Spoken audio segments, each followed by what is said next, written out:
elviszi a fogyasztását a motornak. Toto zníži spotrebu motora. 8 vagy 20%-kal legalább. O 8 až 20% minimálne. És mondjuk képzeld el, hogy bemész egy kamionos céghez, és azt mondod, hogy jól jönne nektek a 20%-kal le tudnám az üzemanyagköltségeteket faragni per hónap.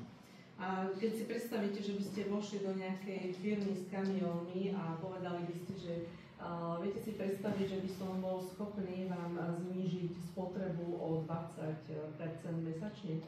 Hát minden nap utána érted fognak imádkozni. Halleluja, hogy jött ez a nő. A každý deň sa budú modliť za vás, halleluja, prišla táto žena.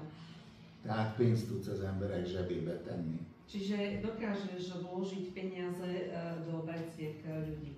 Persze ilyenkor az emberek szkeptikusak, biztos ti is. Samozrejme, v takýchto situáciách sú ľudia veľmi skeptickí, možno aj vy. De én az Emiliára nézek, mindig elmúlik a szkepticizmusom.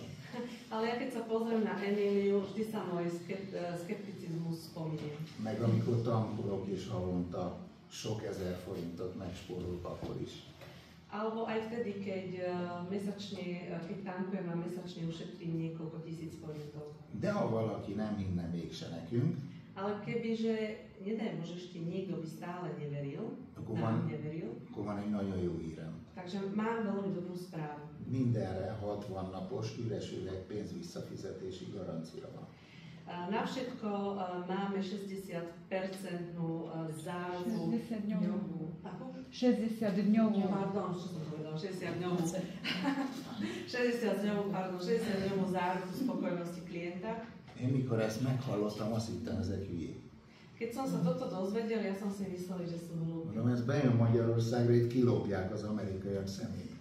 Keď toto príde do Maďarska, tak vykradnú oči Američanov. De 2 év alatt 15-ször küldtek csak vissza. Ale za 2 roky iba 15-ször összesen. Iba 15 krát dokopy sme posielali naspäť. Tehát a 20 000 emberből 15 küldte vissza. Čiže z 20 000 ľudí iba 15 poslali naspäť.